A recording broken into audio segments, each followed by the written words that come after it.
Assalamualaikum warahmatullahi wabarakatuh. Selamat pagi dan salam sejahtera bagi kita semua. Kepada seluruh peserta webinar seri 1 Prodi Desain Komunikasi Visual Institut Sains dan Teknologi Al-Kamal dan VDVC, dipersilakan selama kegiatan webinar untuk mengaktifkan kamera dan menggunakan background layar yang telah disediakan panitia. Terima kasih atas kehadiran yang terhormat narasumber dan Bapak Dekan Fakultas Teknologi Informasi. Para hadirin peserta webinar seri 1 Prodi Desain Komunikasi Visual Institut Sains dan Teknologi Al-Kamal dan VDVC sekalian yang saya hormati, dipersilakan bersikap sempurna menyanyikan lagu Indonesia Raya.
Para undangan sekalian yang kami hormati, kami persilakan duduk kembali. Bapak, Ibu, mahasiswa dan hadirin sekalian yang berbahagia, terima kasih atas kehadiran kalian semua dalam webinar kali ini. Terima kasih pula saya ucapkan kepada narasumber kita, Kak Amanda Falani, MABA, selaku Chief Accountant and Community Officer VDVC, sekaligus narasumber pada webinar series on Prodi Desain Komunikasi Visual Institut Sains dan Teknologi Al-Kamal dan VDVC Santifers. Puji dan syukur kita panjatkan kehadirat Allah Subhanahu wa Ta'ala, Tuhan yang Maha Esa, karena hanya atas perkenannya kita dapat hadir pada acara webinar seri 1 Desain Komunikasi Visual Institut Sains dan Teknologi Al-Kamal dan VDVC Santifers dengan tema Mahasantri Berdaya dan Berjaya di Era Digital. Kami ucapkan terima kasih kepada hadirin yang telah menghadiri undangan dari kami. Hadirin yang kami hormati, izinkanlah saya, Desiana Nur Ika, MSN, yang memandu acara ini, membacakan susunan acara sebagai berikut. Sambutan oleh Bapak Dekan Fakultas Teknologi Informasi dan Komunikasi Visual, Institut Sains dan Teknologi Al-Kamal, Dr. Insinyur Toto Widianto, MSc. Sesi paparan dan narasumber oleh Kak Amanda Falani, MABA, dilanjutkan dengan sesi tanya-jawab peserta webinar dan narasumber, doa penutup oleh Bapak Hambali Hendra ST, dan sesi foto bersama dan penutupan acara. Demikianlah susunan acara yang akan kita lalui bersama. Sampailah kita memasuki acara selanjutnya, yaitu sambutan oleh Bapak Dekan Fakultas Teknologi Informasi dan Komunikasi Visual Institut Sains dan Teknologi Al-Kamal, Dr. Insinyur Toto Dianto MSc. Kepada Bapak Dekan kami persilakan.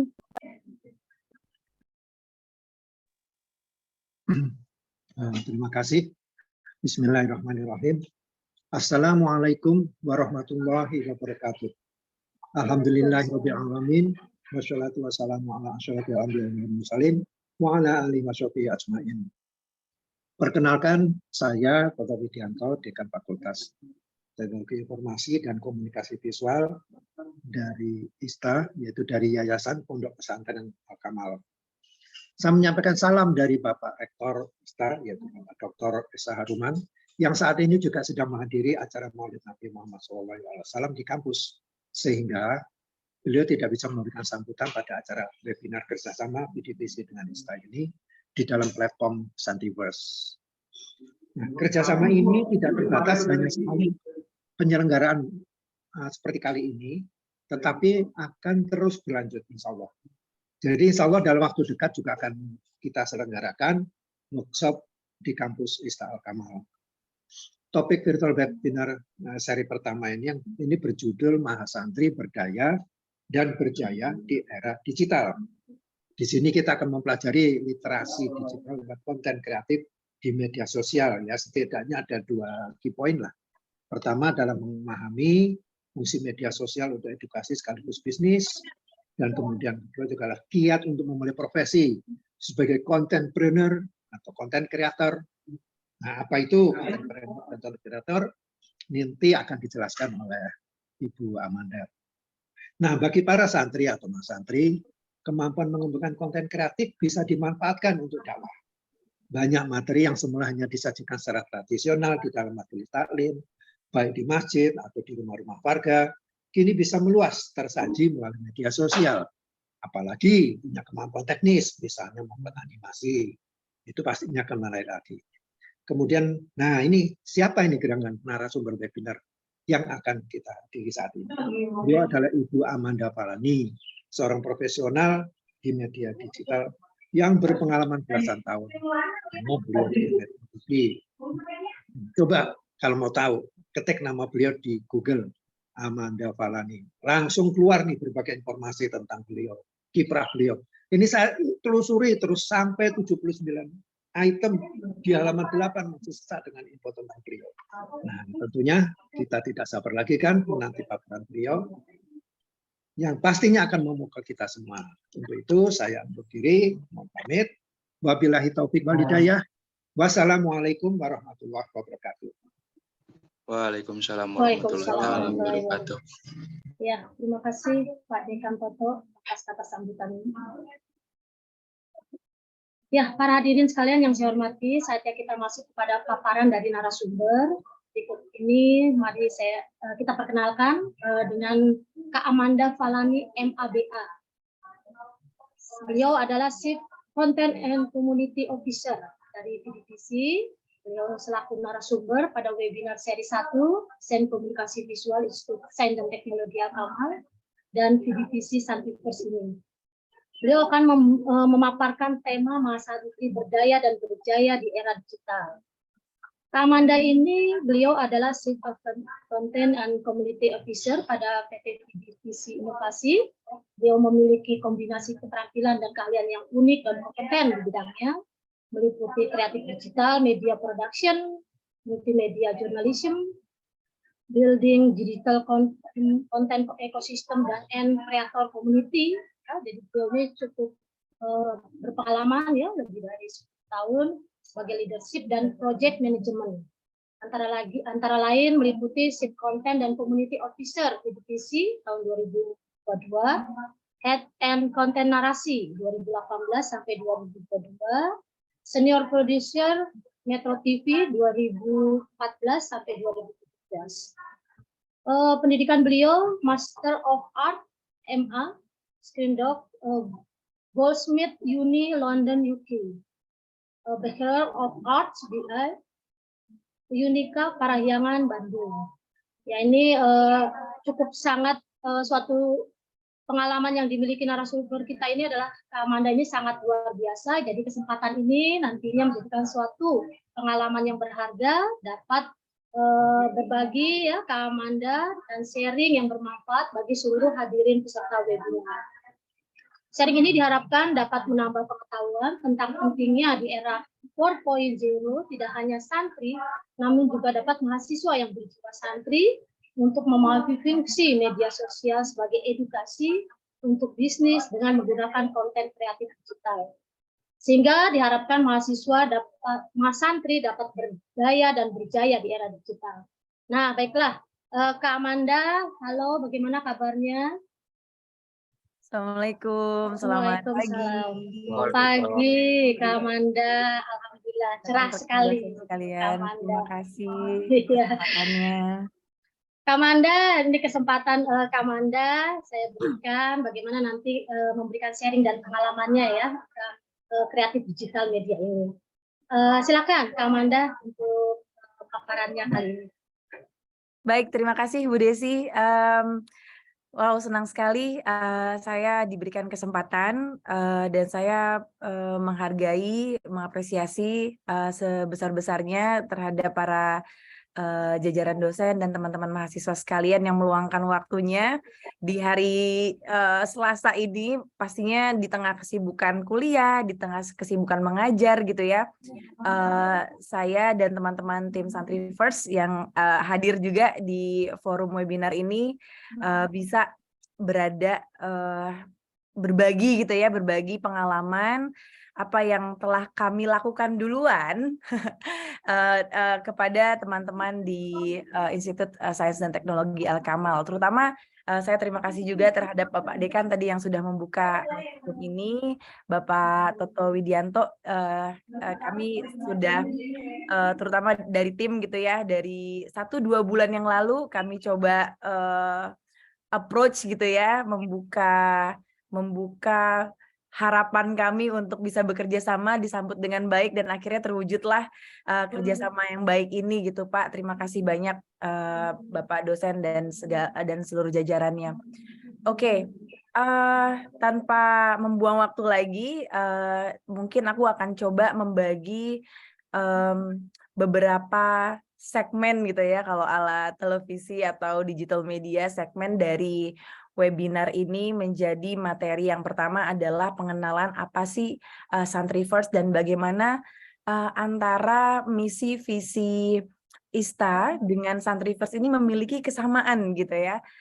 Tentunya dengan tema Mahasantri Berdaya dan Berjaya di Era Digital ini tanpa adanya kesamaan visi misi mungkin saja tidak akan berlangsung bekerja sama ini begitu ya, tapi ketika kita memiliki satu visi, melihat potensi para teman-teman mahasiswa yang ada di sini untuk memiliki profesi yang menggunakan melihat perkembangan teknologi digital sebagai bagian dari hidupnya, lalu kemudian dimanfaatkan dengan baik, tentunya bisa bermanfaat bukan hanya untuk edukasi, tapi juga bisa mendapatkan peluang bisnis dan juga menjadi industri pekerjaan gitu ya bagi teman-teman mahasiswa dan mahasiswi santri di sini.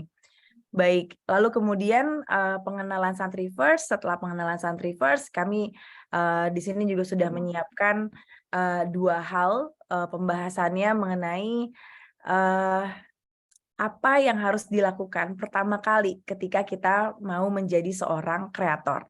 Ketika area pembahasannya adalah membuat konten kreatif di sosial media, terutama pembahasan kita adalah di sosial media. Tentunya kita telah memasuki satu profesi yang baru gitu ya, yang ada muncul di era digital ini, yaitu kreator. Nah, ketika masuk ke menjadi satu profesi ini banyak sekali teman-teman bahkan yang di industri profesional sekalipun dulu di teman-teman profesional di industri TV ataupun di media cetak gitu ya, belajar kembali gitu ya untuk membuat konten secara kreatif di sosial media tuh seperti apa, karena konsumsi atau cara membacanya, mengonsumsinya itu amat berbeda. Kita juga pun menggunakan platform sosial media yang dimiliki oleh Instagram, Twitter, misalnya katakanlah Facebook, YouTube, di mana cara mengonsumsinya itu berbeda-beda sehingga mempengaruhi kita membuat kontennya, gitu ya. Jadi untuk kita mempelajari bagaimana menjadi seorang kreator itu ada fundamentalnya atau apa namanya basic rules-nya gitu ya untuk memulai. Nah, ini pun bukan hanya dipelajari oleh teman-teman santri saja atau mahasiswa santri saja, tapi kami pun di pelaku media mempelajari dari awal sekali gitu ya. Nah, ini yang akan disampaikan. Yang kedua, bagaimana profesi ini bisa menghasilkan atau menjadi ladang penghasilan. Nah, ini pun yang akan kami bagi gitu ya, cara-caranya secara umum. Oke, jadi 3 poin itu sebagai gambaran atau framework teman-teman apa yang akan kita pelajari atau hal-hal apa yang memang menurut teman-teman nanti bisa diaplikasikan ketika memulai dalam pembuatan konten gitu ya. Aku juga coba mengingatkan lagi teman-teman dalam sesi kita 1 jam ke depan, semoga banyak insight atau hal penting gitu ya yang bisa dicatat atau bahkan nanti diaplikasikan, dan kami berharap sekali nanti akan ada pembuatan konten dari teman-teman sekalian, konten video Instagram Story ataupun Instagram Feed gitu ya dengan template grafis yang telah disediakan panitia. Jadi ini kami berharap teman-teman untuk melihat apakah teman-teman juga mengikuti materi dari awal sampai akhir.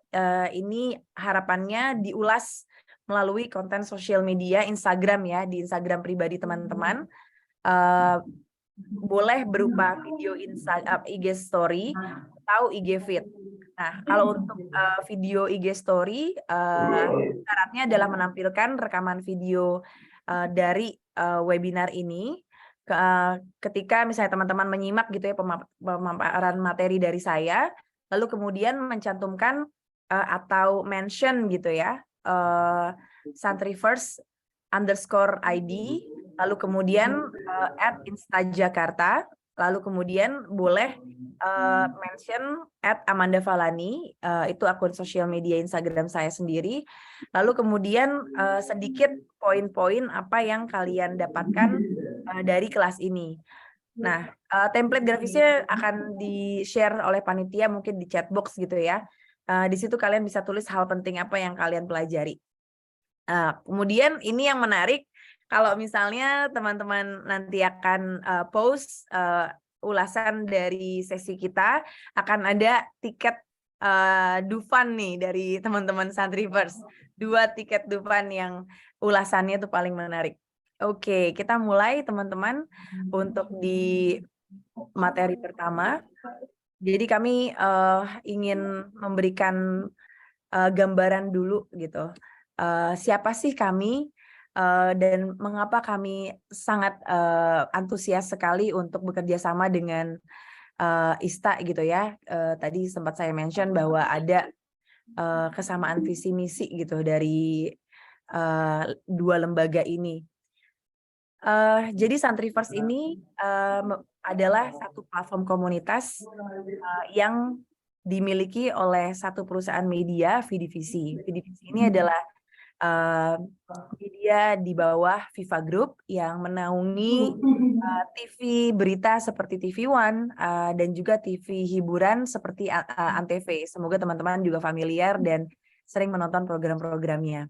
Lalu kemudian untuk sedikit kronologi Vidivisi berdiri, di tahun 2022 ini kami fokus untuk memperkuat menjadi media yang menciptakan konten yang berkualitas sesuai dengan spesifik community interest atau secara spesifik memberikan kebutuhan edukasi informasi yang diperlukan oleh komunitas seperti komunitas santri.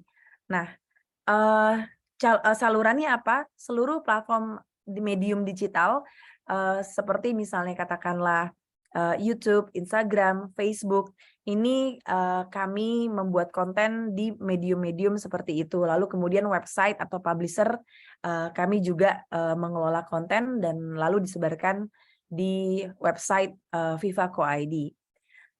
Nah, ini menjadi salah satu milestone atau titik tolak kami di 2022 untuk fokus ke salah satu komunitas yang kami luncurkan adalah Santri First. Di antara program atau komunitas lain yang sudah kami ciptakan gitu ya, salah satunya adalah Kata Ustadz. Ini adalah video channel yang memang kami produksi rutin di YouTube dan alhamdulillah sampai saat ini memiliki antusiasme yang besar dari audiens di YouTube terutama karena berisikan tentang pemahaman segala bentuk gitu ya nilai-nilai Islaman dengan cara yang lebih kreatif gitu. Tentunya ada beberapa figur Ustadz yang menjadi narasumber di program Kata Ustadz ini. Jadi teman-teman kalau misalnya bisa cek di YouTube channel Kata Ustadz, semoga teman-teman juga sudah familiar. Kami memiliki kreatif treatment social eksperimen gitu ya untuk menanyakan hal-hal terkait praktek agama Islam gitu ya yang langsung ditanyakan ke anak muda gitu ya. Lalu kemudian ada argumen atau dakwah dari Ustadz menanggapi segala fenomena yang terjadi di kelompok anak muda. Lalu kemudian ya program-program lainnya yang memang kami ciptakan secara rutin adalah Kata Dokter, Voice itu tentang isu sosial dan juga politik yang terjadi di Indonesia. Lalu kemudian komunitas olahraga Geng Gerak Beneran.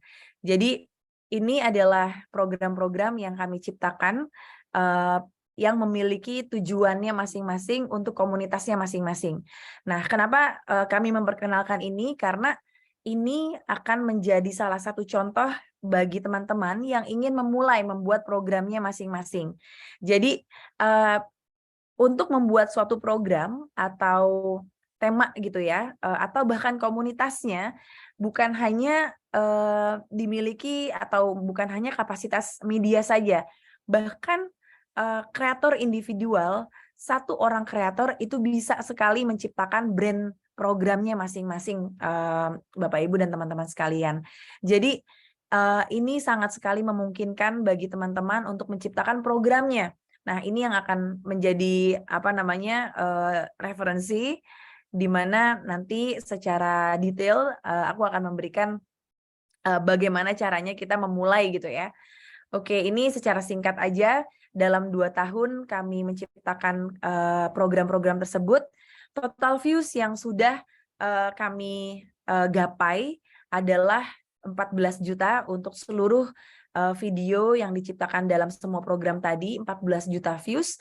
Lalu kemudian followers kami totalnya dari seluruh program-program tadi, baik di platform YouTube ataupun di sosial media Instagram gitu ya, ada 18 juta followers. Dan page views terutama untuk website atau online publisher itu adalah 102 juta page views gitu ya. Nah, ini menjadi gambaran ketika kita semua konsisten membuat konten yang dibutuhkan dan berguna untuk audiens kita, mereka artinya juga menjadi loyal atau setia gitu ya terhadap program yang kita ciptakan secara konsisten. Nah, angka ini bukan sekedar angka, teman-teman. Mereka bukan hanya sebagai followers kita, tapi atau subscriber kita gitu ya. Tapi angka ini yang bisa dikonversi nantinya menjadi penghasilan gitu ya. Kenapa saat ini memang kreator memiliki tujuan untuk membuat konten yang memang edukatif sesuai dengan minat audiensnya masing-masing karena mereka salah satu tujuannya selain juga mengedukasi, tapi menciptakan kesetiaan gitu ya, setia menonton konten-konten kita, lalu kemudian ada konversi ke arah revenue atau pendapatannya. Nanti mungkin di sesi selanjutnya ketika kita membuat workshop atau webinar di sesi lain gitu ya, akan ada penjelasan tentang bagaimana total jumlah followers, views ini bisa mendatangkan penghasilan. Tapi yang harus dibangun adalah saat ini pondasinya dulu gitu ya. Jadi orientasinya tuh bukan hanya semata uang saja, tapi yang dibangun adalah ketika menjadi kreator, tujuan mengedukasi, tujuan membantu orang lain ataupun target audiens kita, tujuan untuk memberikan informasi yang bermanfaat buat mereka, itu adalah hal yang paling fundamental bagi kita sebagai kreator. Jadi tanpa tujuan itu, angka di sini yang teman-teman lihat di sini tidak akan terwujud, teman-teman. Jadi itu fundamental atau apa ya, pondasi yang kita akan pegang gitu ya selama kita membuat konten. Oke. Nah, Santriverse menjadi salah satu audience target atau target penonton kami karena kami memiliki misi bahwa kita bukan hanya ingin mengajak teman-teman mahasiswa santri untuk memperkuat diri dengan segala macam pemahaman, itu memang yang utama gitu ya, tapi kita juga mengajak untuk bersama, bukan hanya kita paham tentang segala macam perkembangan teknologi digital yang ada, tapi kita menggunakannya gitu ya. Jadi kita belajar, lalu kemudian kita memberdayakan para teman-teman mahasiswa santri ini, lalu kita dorong teman-teman santri untuk memanfaatkan aset digital baik yang dimiliki kami sebagai media, tapi juga yang dimiliki misalnya katakanlah lembaga ISTA sendiri pastinya memiliki aset publikasi digitalnya sendiri, baik Instagram ataupun website misalnya, ataupun YouTube channelnya. Jadi kami membantu untuk mengedukasi, memberdayakan dengan segala macam program-program edukasinya gitu ya, lalu kemudian kami bantu untuk mendorong publikasinya gitu ya dengan aset digital yang kami miliki. Tadi sempat saya paparkan berapa juta views, berapa juta followers tadi, itu adalah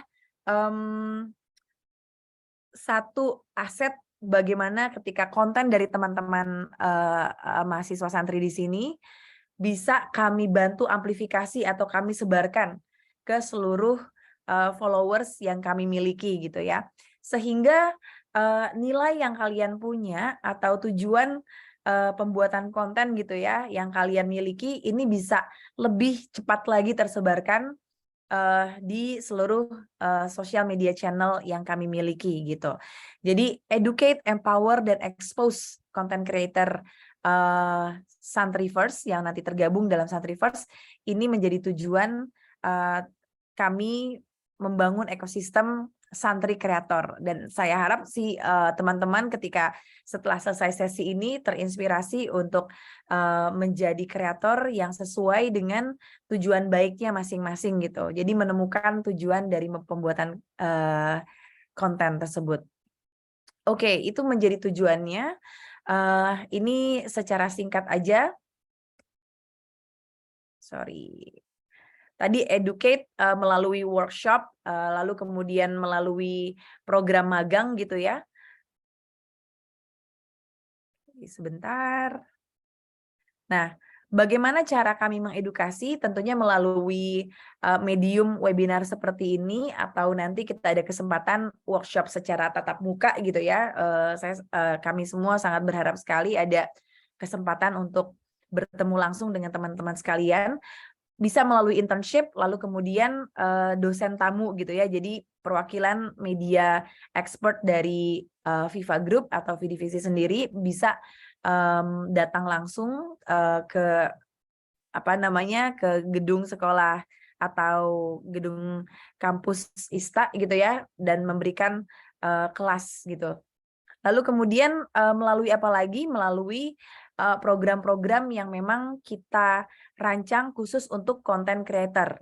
Nah, ini baik secara online ataupun offline, kita akan menyeleksi talenta-talenta terbaik gitu ya, dari santri kreator yang memiliki misinya yang spesifik, yang unik, kemudian kami ajak untuk masuk bergabung ke dalam ekosistem Santriverse.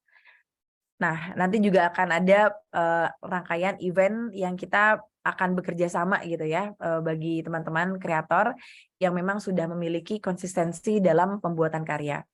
Lalu kemudian kita juga melakukan exposure atau publikasi dari karya-karya kalian gitu. Ini tujuannya untuk memperkuat persona teman-teman mahasiswi santri kreator dalam menyebarkan karyanya. Jadi apa yang kami miliki, kami bantu untuk menyebarkan karya kalian demi menjangkau audiens yang lebih luas, yang lebih jauh gitu ya. Bisa melalui aset sosial media kami, lalu kemudian aset dari publisher online kami. Oke, ini adalah beberapa Santri Heroes yang telah bekerja sama dengan kami, dan webinar ini adalah salah satu jalan awal gitu ya, atau starting line gitu ya, untuk kami bisa mengedukasi dan juga menemukan talenta-talenta baru untuk bisa kita bekerja sama dalam ekosistem Santriverse. Oke, jadi di sini menjadi gambaran teman-teman bagaimana webinar ini tuh punya tujuan akhirnya tuh seperti apa. Lalu kemudian kita akan masuk ke pemaparan materi selanjutnya untuk memulai menjadi kreator tuh fundamentalnya tuh apa sih gitu ya. Nah, mungkin di sini yang harus kita miliki dulu mindsetnya adalah berpikir dan juga bekerja secara kreatif gitu ya. Artinya tuh di sini tuh kita bukan hanya memiliki skill set, misalnya katakanlah memahami teknologi digital seperti apa, tapi juga memahami bagaimana kita memiliki keunikan dan juga tujuan yang berbeda atau tujuan yang memang kuat gitu ya dalam membuat konten. Jadi menjadi kreatif itu bukan hanya bisa desain grafis gitu ya, itu menjadi salah satu fondasi hard skill, dan itu penting juga sebenarnya untuk memiliki hard skill, memiliki tadi ya kemampuan misalnya katakanlah operating kamera, kemampuan pemahaman visual yang baik, ataupun misalnya katakanlah menguasai skill ilustrasi, motion grafis, animasi, sinematografi, segala macam skill set itu penting untuk kita miliki. Namun yang nggak kalah penting adalah bagaimana kita juga bisa berpikir kreatif untuk melihat audiens target mana yang membutuhkan konten-konten sesuai dengan kemampuan kita, atau kita memilih keunikan kita untuk bisa membuat konten yang dibutuhkan oleh audiens. Nah, jadi singkat kata adalah creative thinking itu dimulai dari kita bisa menentukan tujuan kita membuat konten dan untuk siapanya, lalu yang kemudian adalah kita bisa menemukan keunikan yang kita miliki gitu ya sebagai pembeda diri kita di antara kreator-kreator lain.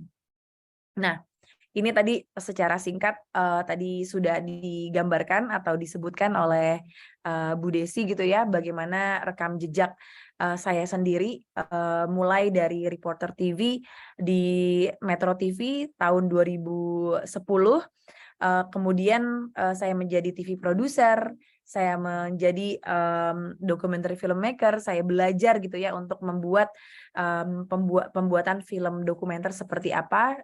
Kebetulan waktu itu saya mendapat beasiswa dari Kementerian Pendidikan dan Kebudayaan dan mendapat beasiswa ke Inggris gitu ya, di University Goldsmith University of London di Inggris. Dan di situ saya memahami untuk membuat film dokumenter gitu ya, sehingga storytelling saya lebih diasah di sana. Lalu kemudian beralih ke profesi sebagai media digital manager. Di situ saya juga belajar lagi untuk memahami kebutuhan audiens digital atau netizen gitu ya. Jadi karir Spektrum ini bukan maksudnya saya ingin pamer, tapi disinilah saya di setiap era, tahun demi tahun saya terus belajar untuk memahami kebutuhan audiens dan juga memahami perubahan platform teknologi untuk kita membuat konten itu seperti apa. Karena perubahan itu hal yang mutlak, pasti terus ada gitu ya teman-teman. Tapi yang memang kita harus miliki adalah kemampuan untuk learn, unlearn, dan relearn. Jadi ada 3 tuh teman-teman. Learn, unlearn, dan relearn. Untuk belajar, untuk meninggalkan apa yang kita sudah kuasai dan belajar lagi. Jadi ada tipikal dari misalnya katakanlah pembuat konten yang dia sudah merasa memahami semuanya tentang misalnya katakanlah saya dulu sebagai jurnalis TV gitu ya. Ketika saya tidak mau belajar bagaimana membuat konten digital, ya saya tidak akan bisa menambah ilmu baru gitu ya. Ya akan stuck aja di situ. Dan kita tahu semuanya, TV analog itu sudah tidak ada. Semua beralih ke TV digital gitu ya. Ketika dulu saya sebagai reporter TV yang hanya paham bagaimana memberikan laporan langsung dari lapangan, tapi saya tidak mau belajar bagaimana membuat konten atau misalnya katakanlah berita secara digital sesuai dengan kebutuhan netizen gitu ya. Saya tidak akan bahasa sederhananya saya tidak akan digunakan lagi gitu ya. Kalau misalnya saya cuma pahamnya adalah liputan langsung dari lapangan pakai mic gitu ya dan ngomong gitu ya. Tapi kan sekarang dengan adanya perubahan dan juga medium digital yang lain dengan IG Live misalnya, cara menggunakan IG Live seperti apa, cara misalnya live streaming di YouTube seperti apa, cara live tweet gitu ya, menggunakan Twitter seperti apa. Ketika saya mempelajari pembuatan konten di medium digital tersebut, akhirnya saya mampu untuk memiliki perjalanan karir sepanjang ini gitu ya, dan dipercaya oleh perusahaan-perusahaan karena mampu dan mau belajar untuk memahami perkembangan teknologi yang baru. Nah, ini menjadi fundamental bagi teman-teman semuanya. Bisa saja 5 tahun, 10 tahun ke depan tidak ada lagi misalnya katakanlah Instagram, tidak ada lagi misalnya Twitter, muncul lagi platform-platform sosial media digital yang lain yang harus kita pelajari algoritmanya gitu ya. Nah, ini maksudnya adalah menjadi salah satu contoh bagaimana kita memiliki kemampuan yang agile gitu ya, atau sifat yang agile, mau dan mampu berubah, mempelajari hal-hal yang baru. Jadi ini lagi-lagi bagaimana saya bisa memiliki career path yang beragam tapi tetap di industri media gitu ya. Oke, ini adalah output karya saya selama berkarir di media, ya ribuan stories, subscriber dan views. Ini karena tadi ya, mulai dari konsistensi membuat konten. Lalu kemudian dari perjalanan panjang saya berkarya di industri media, saya juga menemukan arti atau definisi dari konten yang berkualitas, teman-teman. Jadi ternyata tuh membuat konten yang berkualitas bukan perkara mahal biayanya, bukan perkara berapa banyak tim yang kita punya, bukan perkara kita harus mempublikasikan karya kita di TV gitu ya, dengan waktu atau jadwal tayang yang prime time atau di waktu-waktu yang terbaik. Tapi sepanjang saya melihat trial and error gitu ya, jatuh bangunnya, yang menjadi konten itu lebih berkualitas adalah kita bisa memulai dengan memahami tujuan kita. Nah, tujuan kita untuk membuat konten itu untuk siapa? Siapanya misalnya katakanlah ketika tujuan untuk membuat kontennya untuk para mahasiswa gitu ya. Kita harus memahami kebutuhan mahasiswa pada saat itu apa saja. Misalnya untuk mahasiswa yang baru lulus, kita artinya membuat konten di area misalnya katakanlah lowongan-lowongan pekerjaan yang cocok untuk mahasiswa jurusan A, B, C misalnya katakanlah, atau untuk jurusan sesuai dengan teman-teman sebagian besar di sini adalah jurusan desain komunikasi visual misalnya. Nah, ketika kalian menentukan target penonton atau target audiens kalian adalah mahasiswa DKV gitu ya, atau desain komunikasi visual tadi, artinya kalian sudah paham lowongan pekerjaan yang dibutuhkan atau yang diincar mereka semua tuh di industri mana saja. Misalnya katakanlah di industri media, di industri musik misalnya katakanlah menjadi lowongan di EO, di agensi kreatif, lalu kemudian teman-teman kumpulkan lowongan-lowongan pekerjaan di industri tersebut, itu amat dibutuhkan oleh mereka. Nah, itu hanya sekadar contoh saja bagaimana kita bisa memiliki ini ya tujuan untuk kita membuat konten gitu ya. Lalu kemudian understand our values. Understand our values nih maksudnya adalah nilai fundamental yang kita pegang selama membuat konten itu apa. Kalau misalnya saya mereferensikan saya sendiri ketika membuat konten, karena background saya adalah seorang jurnalis, 8 tahun saya di Metro TV, 5 tahun saya adalah manajer konten di Narasi, yang memang background medianya adalah mengaplikasikan nilai-nilai jurnalisme gitu ya. 2 menjadi nilai saya, kebenaran dan juga prinsip verifikasi data ataupun fakta. Jadi itu menjadi nilai saya dalam membuat konten. Segala sesuatu konten itu harus benar adanya gitu ya. Enggak demi clickbait aja, sensasi saja, akhirnya memanipulasi isi konten sehingga audiens yang mau kita sasar itu yang penting dia klik dulu deh gitu ya. Isi kontennya apa yang nggak sesuai nggak apa-apa, itu yang nggak akan saya lakukan gitu. Jadi harus sesuai dengan kebenaran yang ada, lalu kemudian prinsip verifikasi. Prinsip verifikasi itu maksudnya adalah segala sesuatu yang kita buat itu memang harus cross check terus gitu ya. Jadi apakah misalnya katakanlah tentang data, misalnya sesimpel tadi ketika kita bicara tentang lowongan pekerjaan misalnya katakanlah, kita harus memverifikasi itu benar nggak lowongan pekerjaannya ada atau itu lowongan pekerjaan yang tahun lalu gitu ya. Nah, verifikasi atau cross check data itu amat penting supaya kita tidak merugikan audiens kita. Audiens kita merasa tertipu ketika misalnya datanya salah. Nah, itu yang amat dihindari. Nah, values ini bisa kalian temukan di dalam diri kalian, apa yang kalian pegang teguh.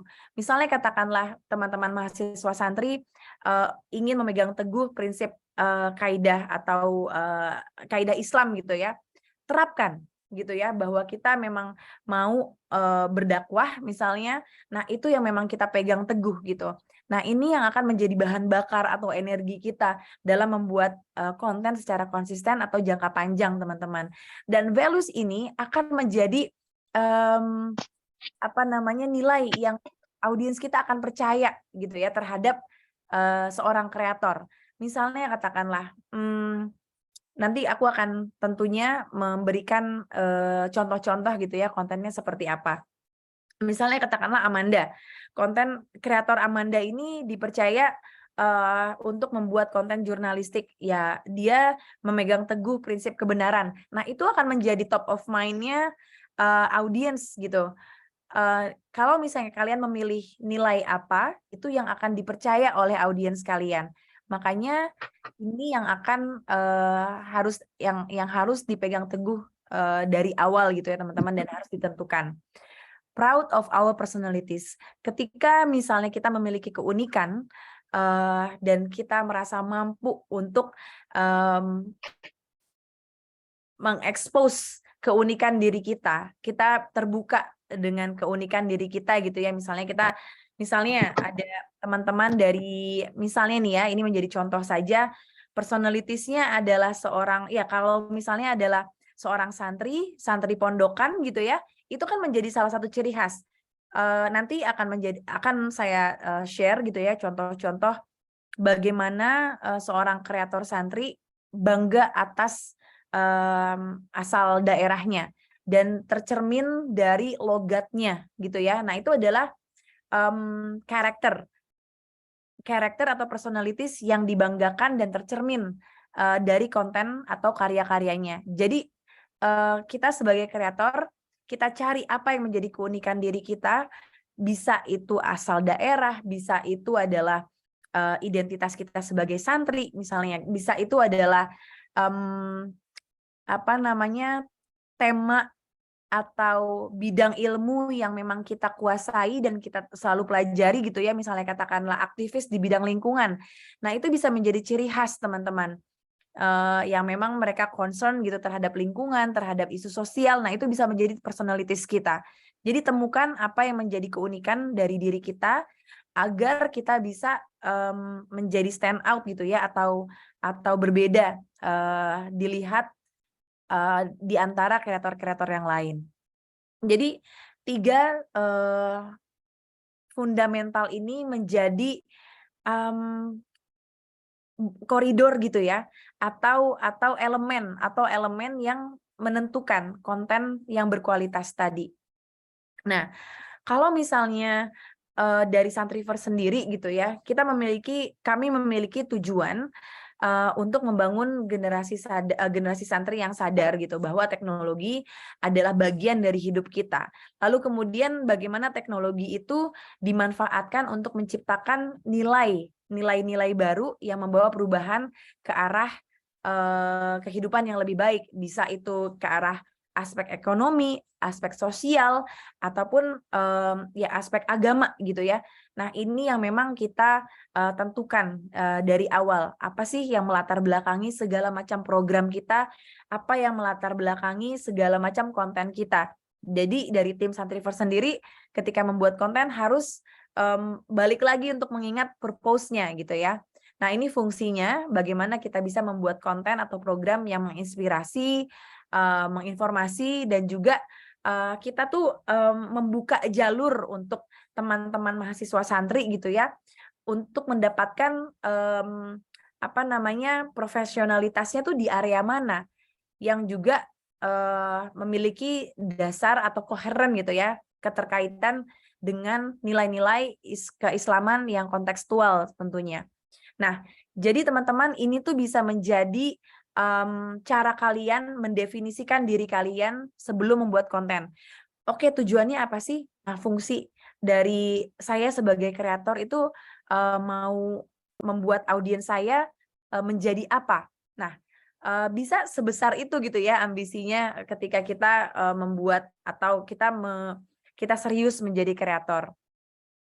Oke, nah ini 2 pertanyaan yang harus kita mulai terlebih dahulu gitu ya, ketika kita sudah menemukan tujuan, ketika kita sudah menemukan fungsi kita sebagai kreator tuh bagi audiens tuh sebagai apa sih gitu ya.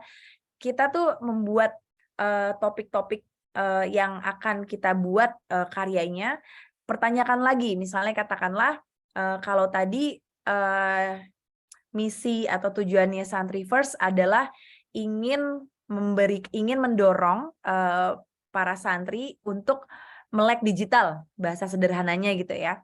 Lalu kemudian kita menentukan topik-topiknya tuh apa saja gitu ya.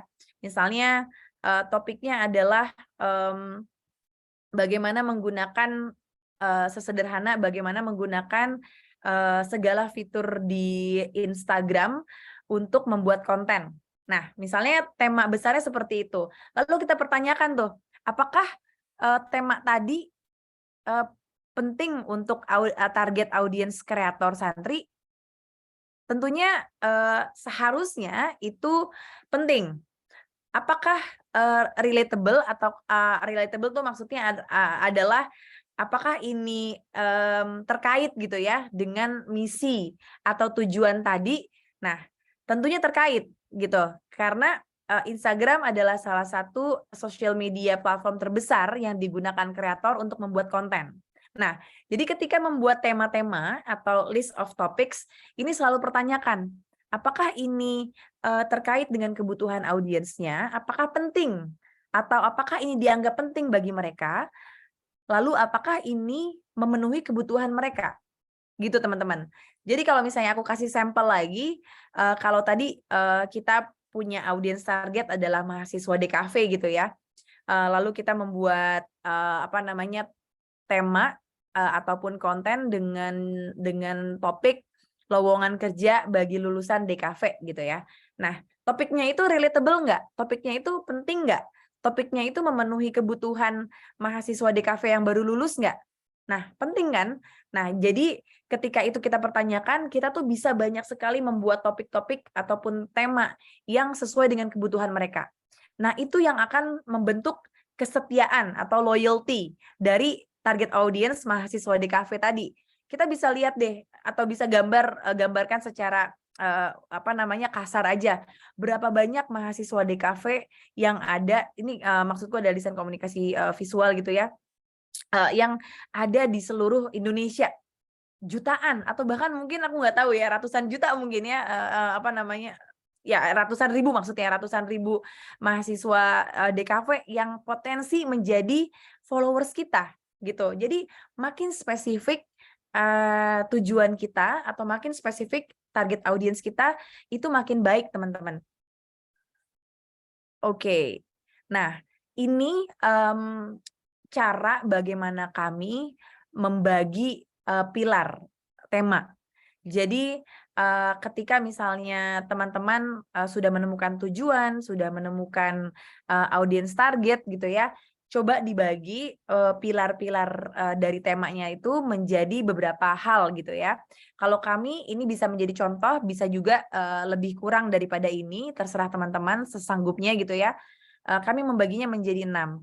Mulai dari self-development, tema-tema yang bisa mendorong kemampuan diri para santri gitu ya. Terus kemudian mulai dari pilar lifestyle juga, jadi kehidupan sehari-hari para santri di pondok, para santri misalnya katakanlah di kampus atau bahkan di industri pekerjaannya gitu ya. Lalu kemudian digital literasi, ada business development, bagaimana kami membuat tema-tema yang terkait pemahaman mereka mencari pekerjaan gitu ya, lalu kemudian ya mencari pendapatan juga. Nah, current issues. Jadi current issues adalah ketika misalnya ada topik yang memang sedang ramai dibicarakan oleh netizen gitu ya, atau ramai menjadi pemberitaan di media massa, itu kita yang terkait dengan kehidupan para santri gitu ya, itu kita juga ambil bagian atau ciptakan kontennya. Nah, financial literasi juga ini karena kebutuhan bagaimana misalnya katakanlah mahasiswa santri mengelola keuangannya secara personal gitu ya, memisahkan antara tabungan dan juga kebutuhan-kebutuhan pendidikan atau keluarga. Nah, ini kami bagi supaya kita tuh bisa konsisten ketika misalnya oke, ini pilarnya self development adalah tentang bagaimana kita bisa mengembangkan diri. Jadi kolomnya tuh masing-masing terpisah. Jadi ini menjadi panduan teman-teman gitu ya untuk kita bisa memulai pembuatan agenda konten. Nah, contohnya ketika tadi aku bilang di self development, ketika pilar self development itu mendorong para santri untuk melek digital, artinya tema-temanya nih harus keterkaitan dengan produk teknologi yang ada dan terbiasa kita pakai sehari-hari, itu harus terkait di situ ya, harus relevan di situ. Self-development, tadi kan tujuannya supaya santri melek digital. Terus kemudian pilarnya adalah self-development. Self-development itu maksudnya adalah untuk mendorong kita belajar gitu ya, tentang produk teknologi yang kita butuhkan untuk membuat konten tentunya. Nah, ini contoh-contohnya teman-teman. Nah, di sini kami membuat satu tema besar atau campaign namanya Semua Pernah Gaptek. Kenapa semua pernah gaptek? Karena kita semua pasti pernah gaptek gitu ya. Ini adalah satu tagline yang kita ciptakan, relate atau relevan untuk semua orang gitu ya. Karena sebelum kita jago gitu ya menggunakan segala macam produk teknologi ataupun fitur-fitur teknologi yang ditawarkan software ataupun sosial media saat ini gitu ya, itu kita tuh pasti ada dalam fase tidak tahu gitu ya maksudnya. Jadi kita coba bahasanya disederhanakan menjadi semua pernah gaptek. Dan ternyata ini mendorong audiens atau netizen untuk ya membuat konten gitu ya. Jadi karena ini relevan bagi mereka, relevan bagi para santri yang memang mungkin semasa dia mondok ya tidak terbiasa pegang handphone gitu ya. Lalu kemudian ketika dia kuliah, dia harus belajar dengan cepat menggunakan, memahami dan menguasai gadget dan segala macam fitur-fitur fitur-fitur digitalnya gitu ya. Kita akan coba play salah satunya ketika ini menjadi konten seperti apa.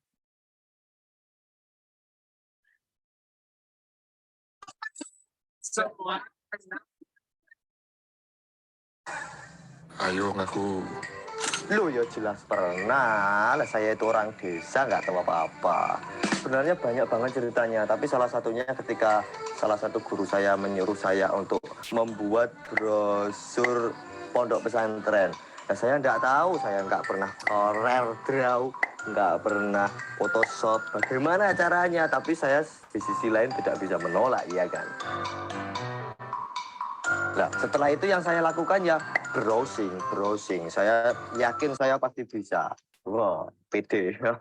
Saya browsing di YouTube, terus di internet. Nah, lama-kelamaan saya bisa dan alhamdulillah saya bisa juga.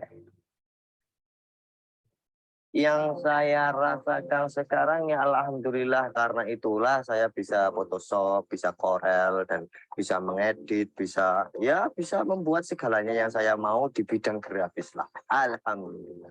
Selamat Hari Santri 22 Oktober. Santri itu harus kreatif. Jangan kebanyakan drama, prioritaskan bukti nyata. Oke, itu salah satunya konten yang mengamplifikasi atau merepresentasi tujuan. Tadi terasa ya seharusnya teman-teman ketika kita udah paham tujuan kita apa untuk mengedukasi santri supaya lebih melek digital. Terus kemudian ini di pilar self development untuk memperlihatkan bahwa kita sebagai pribadi yang harus selalu belajar dan tidak apa-apa tidak tahu di awal, tapi kita punya kemauan untuk memahami sesuatu hal yang baru gitu ya. Nah, itu adalah pilar self development.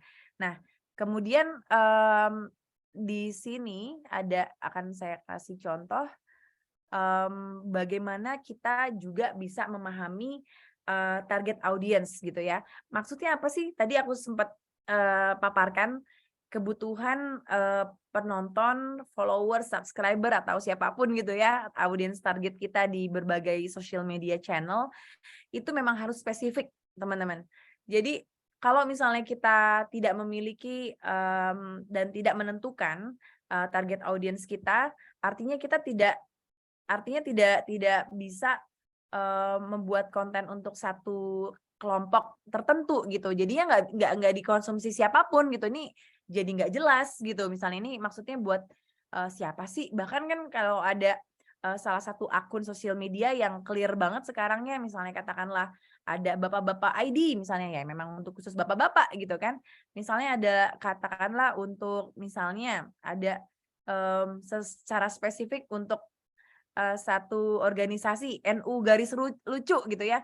Ya emang untuk misalnya katakanlah para apa namanya, para mereka yang memang mau mengonsumsi konten-konten humor gitu ya, konten-konten humor Islam ala NU gitu misalnya, itu sangat spesifik. Makanya kita harus tentukan audience target sesuai dengan karakter mereka masing-masing gitu.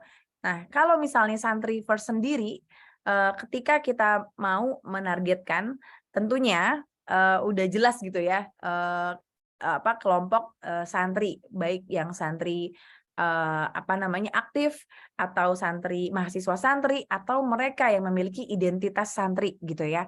Nah, values-nya apa? Ini yang kita tentukan. Nah, kita menentukan values kelompok santri yang memang mereka moderat, mereka memiliki prinsip toleran, mereka progresif, maksudnya adalah memahami perkembangan zaman sebagai bagian dari kehidupan gitu ya, tapi memiliki Islam sebagai koridornya. Nah, lalu kemudian values yang memang secara mindset ini kita tentukan audience targetnya adalah mereka yang juga melek digital, tech savvy gitu ya.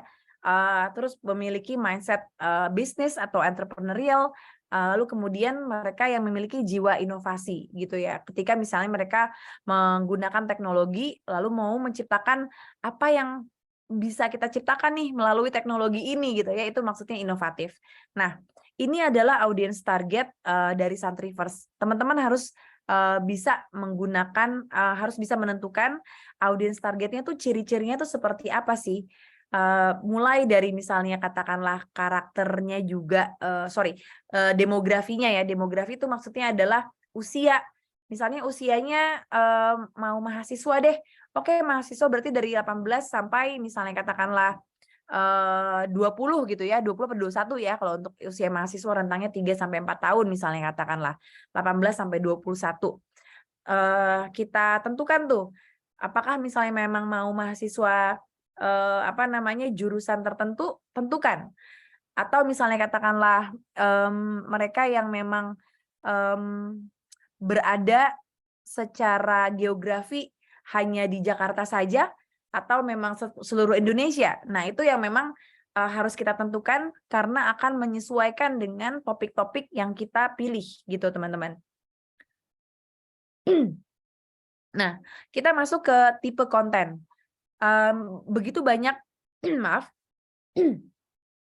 begitu banyak ragam konten type gitu ya, atau tipe konten yang memang saat ini bisa diciptakan oleh teman-teman sekalian gitu ya.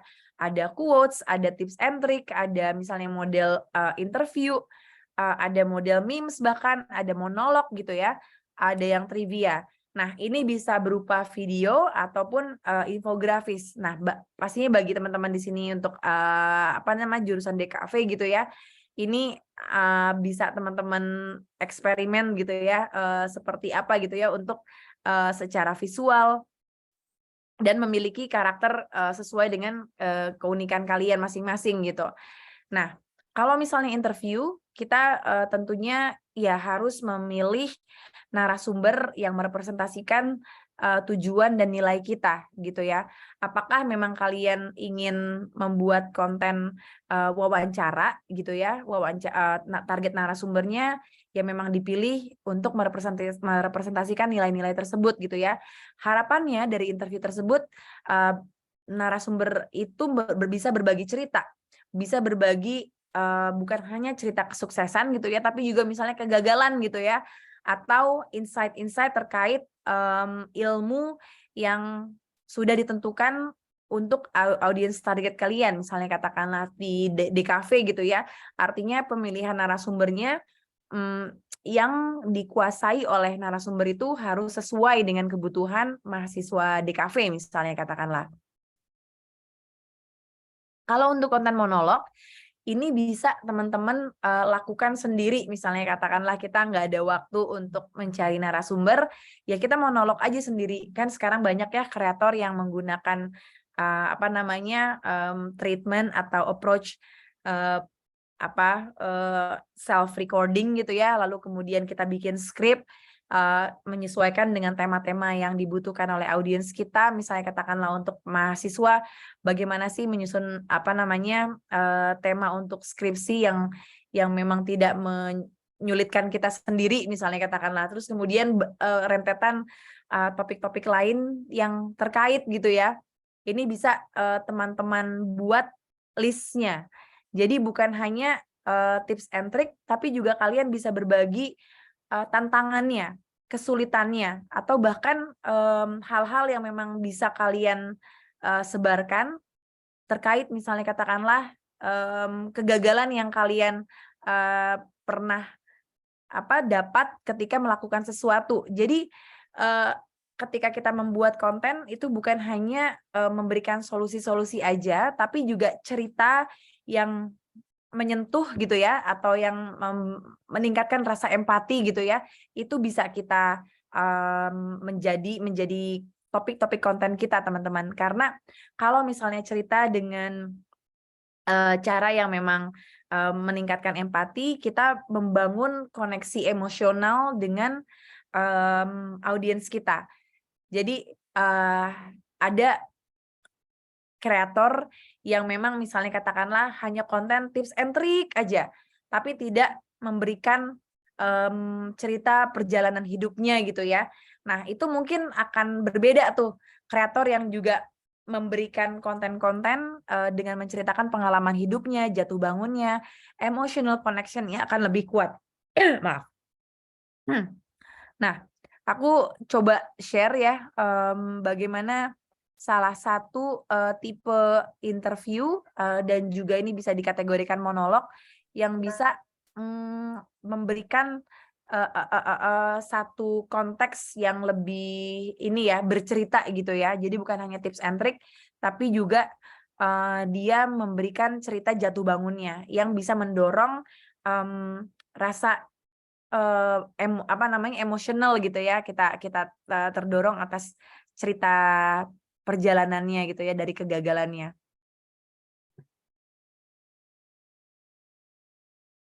Evaluasi bagi saya pertama adalah terkait dengan niat itu kan, karena niat ini sangat hal fundamental itu kan. Saya salah niat, saya dulu usaha bukan karena Allah Subhanahu Wa Taala, tapi karena mungkin ketenaran atau mungkin karena ingin beli ini beli itu gitu kan. Jadi bukan motivasinya sebuah keberkahan gitu kan. Nah, sehingga ketika di corona datang itu saya evaluasi dengan istri gitu kan. Ya, motivasi pertama ya ketika kita usaha itu adalah yang pertama adalah untuk mencari ridho Allah Subhanahu Wa Taala itu kan. Apapun bentuknya ketika Allah ridho itu ya clear gitu kan. Allah mau ngasih ujian, ketika Allah ridho ya nggak masalah gitu kan. Ketika Allah ngasih ujian berupa kebaikan ya alhamdulillah kita syukuri. Ketika Allah ngasih ujian berupa keburukan ya kita syukuri. Yang penting Allah ridho itu. Nah, saat ini ya saya yang terpenting adalah harus netes. Karena umur saya sudah 30 tahun, kan saya sudah nggak kemana-mana, saya fokus di dunia peternakan pertanian seperti itu. Mungkin yang pertama. Ya, itu tadi contohnya. Lalu kemudian kita, aku agak lebih cepat saat ini karena sisa waktu tinggal 5 menit lagi ya. Contoh konten tips and trick gitu teman-teman. Bagaimana ini memang konten yang bisa dilakukan relatively secara cepat gitu ya. Kita tentukan dulu gitu ya topik-topiknya, terus kemudian kita coba kalau misalnya sesuai dengan tujuan Santri First, tentunya kita kasih hacks gitu ya, gimana caranya untuk kita bisa melakukan segala pekerjaan kita lebih cepat, lebih ringkas gitu ya, atau lebih praktis. Ini salah satunya. Heroes, siapa di sini yang suka lupa nge-save file di Microsoft Word? Ayo ngumpul-ngumpul sama Mas Santri. Nah, ini ceritanya file penting nih. Misalnya, kamu lupa ternyata nyimpen file ini. Klik Microsoft Word-nya. Pilih link dokumen. File. Pilih info. Nah, pilih manage dokumen. Di sini ada recover and save Oke. documents. Muncul deh. Kalau kamu tadi yang lupa disimpan, kalau udah kayak gini, tinggal di save as aja. Mau mencoba. Oke, ini salah satu contoh tips yang sederhana. Jadi kita tuh juga bisa menganggap audiens kita apakah mereka beginner, intermediate, atau advance gitu ya teman-teman.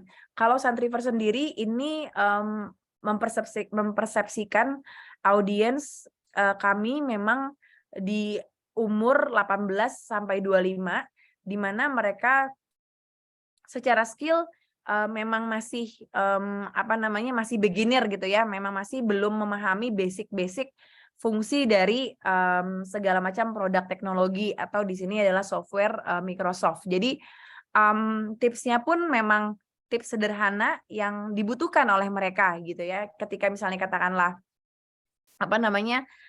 santri yang memang kelompok usia muda gitu ya, memang dia belum memahami bagaimana menggunakan Microsoft Word, ini tentunya menjadi penting untuk mereka. Lalu kemudian ini infografis yang di kanan seperti biasa saja, infografis still gitu ya, hanya image dan juga tips-tips untuk kita bisa memulai karir kita. Kita akan langsung next saja ke quote. Quote ini salah satu ragam jenis konten yang paling disukai sebenarnya oleh semua netizen, karena kadang ya memang kita lagi butuh aja gitu ya sehari-hari quote yang menghibur, quote yang jenaka gitu ya, quote yang memotivasi kita ketika lagi sedih. Nah, ini disesuaikan dengan mood-nya sebenarnya. Nah, ini bisa tujuannya adalah membangun koneksi emosional terhadap audiens kita.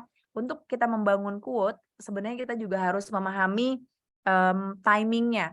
Misalnya katakanlah kita membuat quote yang menghibur gitu ya, buat para jomblo misalnya katakanlah di malam minggu. Nah, kita akan mempublish quote yang memotivasi para jomblo tadi ya di malam minggu karena mereka misalnya katakanlah nggak punya pacar misalnya. Nah, itu timingnya harus tepat tuh. Jangan kita bikin quote yang khusus semangati para jomblo tadi di misalnya di waktu kerja, misalnya di hari Senin siang gitu. Nah, itu nggak akan relevan secara waktu gitu ya. Kita harus juga menyesuaikan konten sesuai dengan mood atau timing pada saat itu. Nah, salah satu contohnya misalnya di sini ya, yang ini nih. Misalnya katakanlah ini konten type quote yang meme ya, teman-teman. Nah, kalau misalnya di sebelah kanan ini ketika timingnya tepat kita publish di waktu maghrib misalnya, di waktu isya atau waktu subuh gitu ya, dilihat dari luar sepi, tapi dilihat dari dalam ya mereka pada ngaji gitu ya. Ini captionnya juga kami sesuaikan gitu. Nah, ini typical quote meme yang merepresentasikan kehidupan para santri gitu. Nah, ini bisa kalian contoh untuk ragam konten kalian. Kalau misalnya quote yang memang lebih secara output video bisa lebih berbeda gitu ya. Ini kita coba seperti ini. Jadi bukan hanya dulu di awal. Oke, kita lihat dulu. Di awal yang dipikirin itu adalah gimana caranya supaya keresahan yang kita sampaikan itu bisa tersampaikan. Cuma kita mikir gimana caranya supaya pesan yang ingin kita coba sampaikan itu bisa didelivery dengan baik dan bisa diterima dengan baik. Intinya apa? Di awal fokus sama kualitas. Bikin konten yang baik terus, bagus terus, banyak disukai orang. Itu lama-kelamaan kan banyak yang suka, banyak yang mengikuti, bakal banyak brand yang ngajak kerja sama. Nah, ketika sudah mulai ada kerja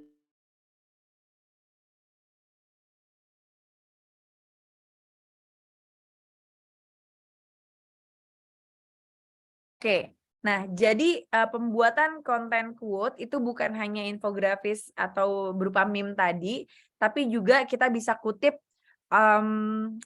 statement dari narasumber yang memang sesuai dengan tujuan kita tadi gitu ya, sesuai dengan pilar konten kita tadi, dan menggunakan video yang memang general gitu ya. Jadi video beauty shot atau suasana apapun gitu ya yang relevan, lalu kemudian kita tambahkan teks, lalu musik gitu ya, musik yang sedang menjadi trending di Instagram. Nah, itu yang membuat konten tersebut akan lebih dilihat gitu ya ketika kita menggunakan musik yang sedang trending di Instagram.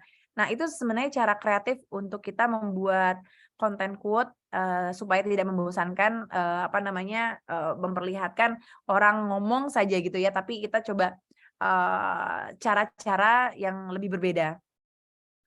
Oke, nah ini tips aja bagaimana kita membuat konten bukan hanya yang serius terus ya teman-teman, ini poin-poinnya tapi aku akan coba highlight, tapi juga bisa divariasikan dengan cerita yang inspiratif, dengan cerita yang menghibur, dengan cerita yang lucu atau humoris gitu ya.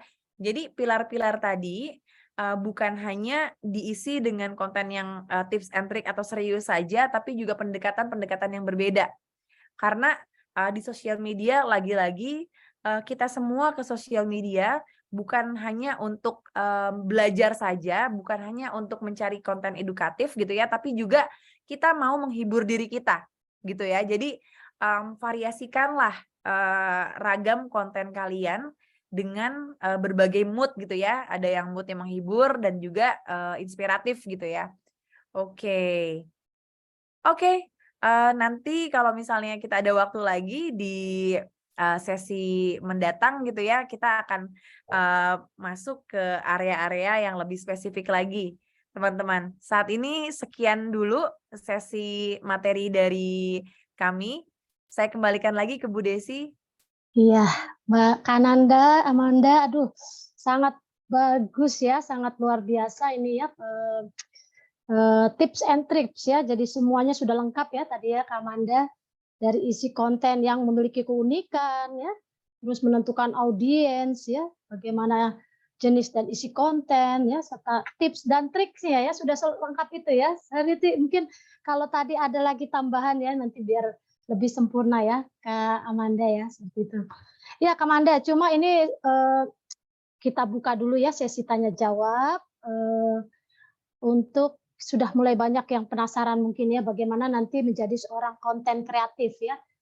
Silakan untuk peserta webinar, silakan bisa untuk melambai tangan ya, Esrain, atau mungkin langsung ya bertanya pada Kak Amanda langsung ya, atau bisa melalui forum chat.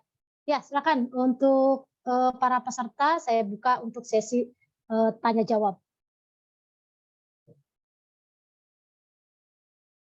Ya, jadi bisa untuk langsung kepada narasumber kita ya, yang bisa bagaimana memberikan tips dan triks ya, bagaimana membuat sebuah konten kreatif. Ya, oke. Ini ada Sanjaya.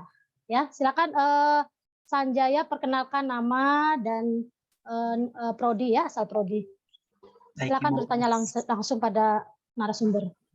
Assalamualaikum warahmatullahi wabarakatuh. Sebelumnya, nama saya Sanjaya Putra Resana dari Prodi Desain Komunikasi Visual. Nah, ini tadi dalam penjelasan tadi kan Santriverse itu kan memberikan exposure gitu berupa bantu menyebarkan karya gitu kepada yang lebih detail gitu. Mungkin kalau kita sendiri kan nggak bisa ya kalau misalkan lebih luas gitu. Nah, ini kan dibantu oleh Santriverse gitu. Kalau misalkan nanti kita bergabung dengan Santriverse gitu. Nah, itu kalau kita bergabung seperti itu, apakah kita mengeluarkan biaya lagi atau maksudnya membayar atau tidak ya? Itu sih yang mau Sanjaya tanya. Ya, Kak Amanda silakan. Ini katanya kalau itu platformnya berbayar atau tidak gitu ya, kalau mau berkarya gitu ya, Kak Amanda. Silakan. Terima kasih Sanjaya pertanyaannya. Ini sebenarnya adalah tujuan Santriverse untuk bisa mencetak Santri Heroes lainnya gitu ya, dengan kreator yang memiliki kemampuan membuat konten berkualitas. Tadi yang memang saya sudah sebutkan, kualitas itu adalah ketika kreator ini sudah memiliki konsistensi membuat karyanya di platformnya sendiri gitu ya. Kita juga bisa lihat oh tujuannya nih memang sudah konsisten gitu ya untuk audiens target siapa, misi dan visinya juga satu arah dengan Santriverse gitu ya, dengan nilai-nilai yang tadi gitu ya. Terus kemudian pilar-pilarnya juga masuk nih, cocok dengan misalnya katakanlah self development atau fokusnya si kreator ini di digital literasi atau misalnya katakanlah di kehidupan para santri gitu ya, dengan cara-cara memotivasi, misalnya ada keunikan itu dan konsistensi itu. Nah, nanti akan kita coba seleksi lagi melalui program-program yang ada nanti di Santriverse gitu. Nah, setelah diseleksi tentunya konten-kontennya itu akan secara gratis gitu ya, kita bantu amplifikasi di platform kami di Instagram Santriverse gitu ya. Terus kemudian juga profiling kreator tersebut di online publisher kami di Vivaco ID gitu ya. Jadi sementara dua itu yang memang menjadi medium distribusi bantuan gitu ya dari kami untuk memperkenalkan karya dari para kreator. Jadi gratis sih sebenarnya kalau misalnya kami melihat kesamaan misi tadi gitu ya, dan nilainya juga kita bisa wah nih sama nih dengan nilai yang memang mau kita campaign-kan atau kampanyekan gitu dengan Santriverse. Jadi gratis sebenarnya Mas Sanjaya. Gratis ya Kak. Terima kasih Kak. Gratis ya, terima kasih Kak Manda. Jadi setelah itu silakan Kak Manda. Jadi setelah ini memang kita berharap ada talenta-talenta baru dari teman-teman DKV dari ISTA ya, segala jurusan sebenarnya kita juga membuka untuk kita bisa melihat mana sih yang memang kita kreator mana yang kita bisa bekerja sama gitu tentunya. Iya. Ya, terima kasih Kak Manda ya. Jadi memang sudah ini ya bisa untuk dijadikan ini ya sebagai salah satu langkah ya Kak Manda ya, platform dari Vidivisi ini ya, Santriverse salah satunya. Ya, selanjutnya ini Kak Manda ada Muhammad Davito ya. Silakan Muhammad Davito untuk langsung ya bertanya pada Kak Manda. Baik Bu. Assalamualaikum warahmatullahi wabarakatuh. Nama saya Muhammad Davito Putra dari Prodi DKV. Saya ingin menanyakan perihal konten apa sih Kak yang lagi naik nih, yang lagi hype di saat-saat ini nih, yang lagi ramai di tonton lah, yang lagi ramai ditonton aja sih Kak. Lebih ke situ aja sih. Kayak tipe konten seperti apa yang lagi diperbincangkan hangat gitu. Baik, terima kasih. Ya, terima kasih. Ya silakan, Kak Manda, ini konten yang lagi hangat. Terima kasih. Siapa nih namanya Muhammad Davito ya. Kalau kamu tanya tipe konten, itu maksudnya adalah output atau formatnya itu adalah video, reels atau snackable video yang memang saat ini setiap sosial media platform gitu ya bantu untuk boost gitu ya. Misalnya katakanlah YouTube itu YouTube Short saat ini sedang gencar-gencarnya gitu ya. YouTube itu mengambil atau membantu penyebaran konten YouTube yang secara format tuh ini ya vertikal ya, Davito ya. Terus kemudian ya TikTok ya tentunya kita bisa lihat sendiri gitu ya dengan konten video singkat seperti itu menjadi format konten yang saat ini ya masih menjadi trending gitu ya. Jadi kalau misalnya teman-teman ingin membuat konten, ya konten video vertikal itu di sosial media platform ya sedang menjadi dan masih menjadi trending gitu ya. Apapun creative treatment-nya. Jadi kalau output formatnya ya tetap video sih sebenarnya sekarang yang memang secara behavior audiens sekarang tuh sangat menikmati gitu ya konten-konten video. Tapi kalau secara tema gitu ya, tipe kontennya ini maksudnya secara tema gitu. Percayalah setiap tema atau setiap setiap tema itu memiliki segmen audiensnya masing-masing. Jadi kalau misalnya katakanlah, wah isu apa namanya, isu apa ya, misalnya katakanlah mukbang, misalnya katakanlah ya, mukbang lagi trending, enggak juga, ya trending di kalangan audiens yang memang suka dengan mukbang gitu ya. Misalnya katakanlah tipe konten let's say kita bilang tipe konten ngaji misalnya katakanlah, bisa juga karena ada tipikal audiens yang suka dengan potongan-potongan ayat lalu kemudian ada artinya misalnya katakanlah, lalu kemudian ada maknanya juga gitu yang memang dijadikan apa namanya, pemahaman lebih dalam gitu ya oleh si kreatornya.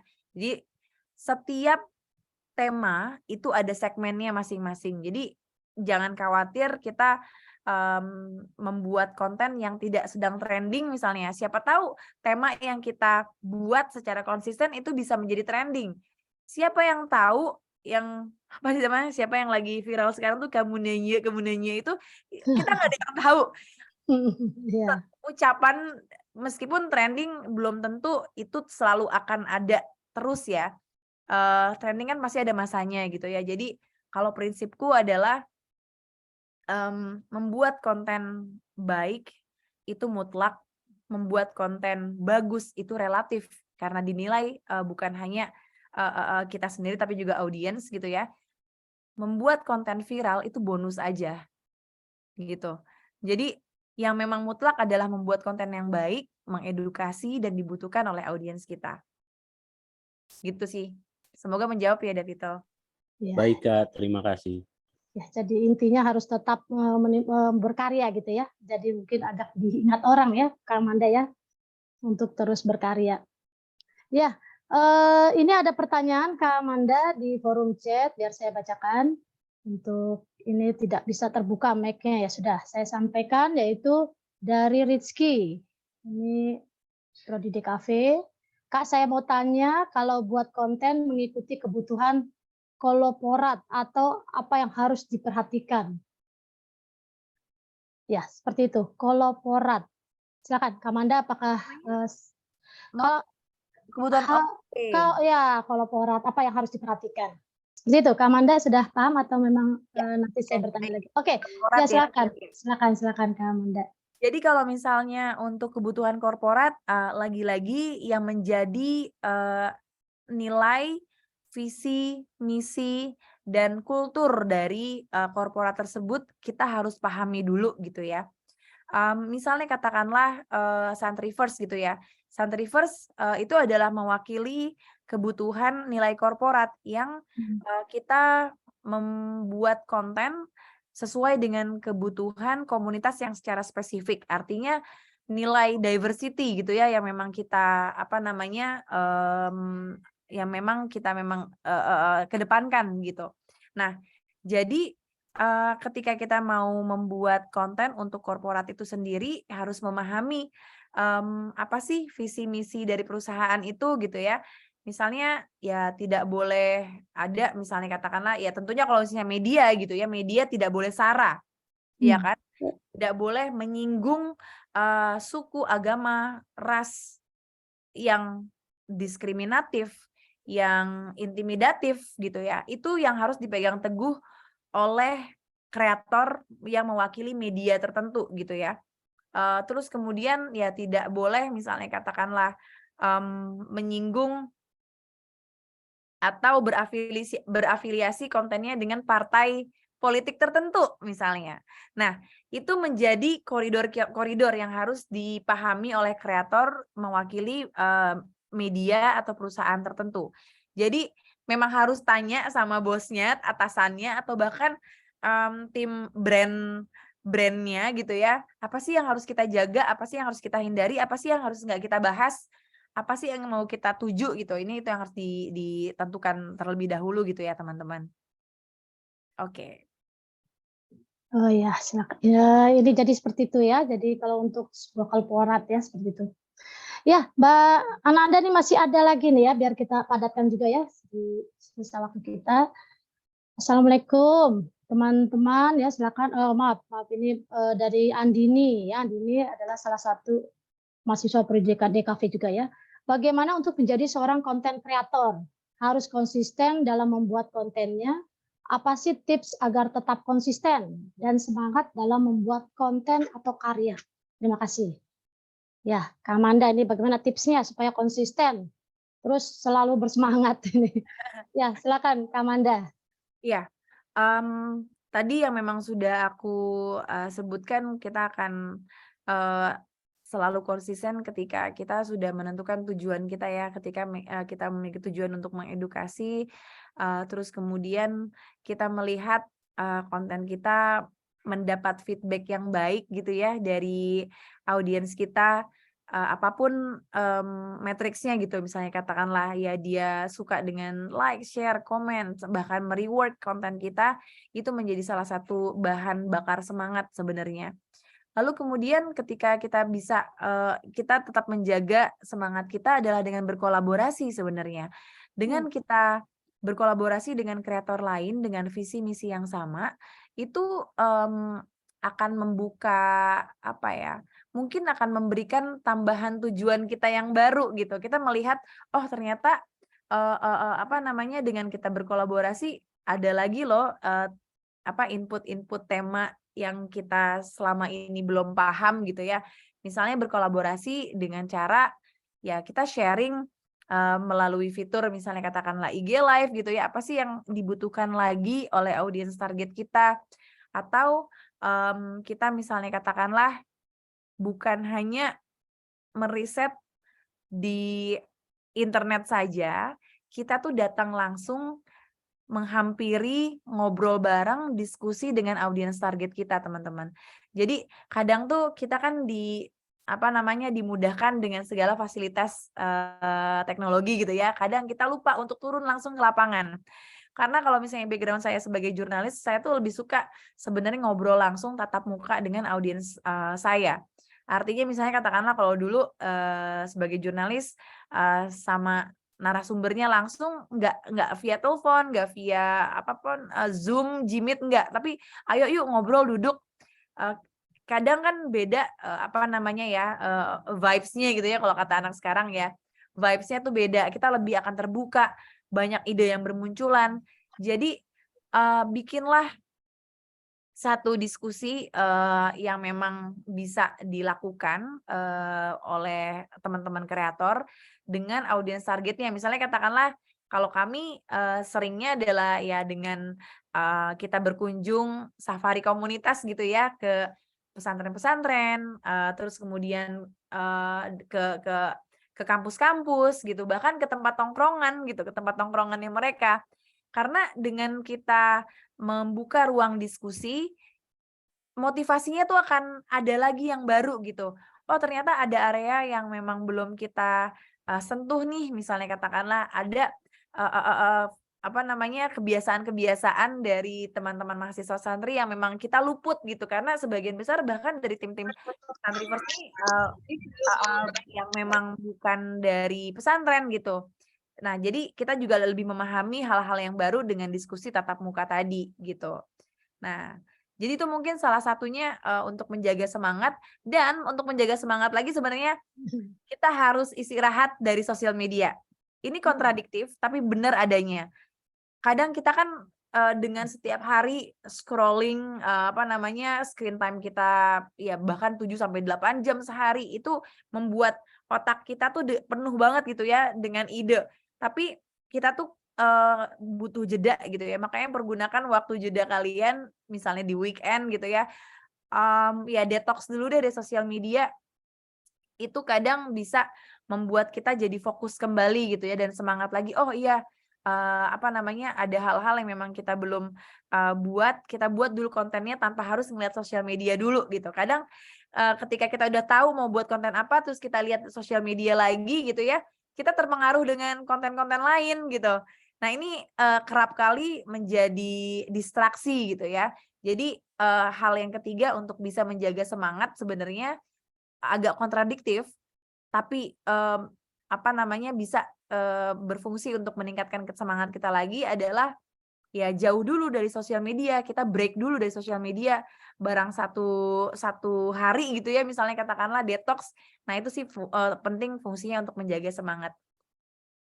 Iya, terima kasih Mbak Amanda ya. Jadi ada ulasannya yang masuk akal juga. Kenapa kita harus lakukan refresh dulu mungkin ya, Kak Amanda ya. Jadi seperti itu. Jadi kolaborasi ya, menimbulkan kolaborasi dan bisa refresh ya, biar besok langsung bisa fresh untuk bersosmed kembali seperti itu.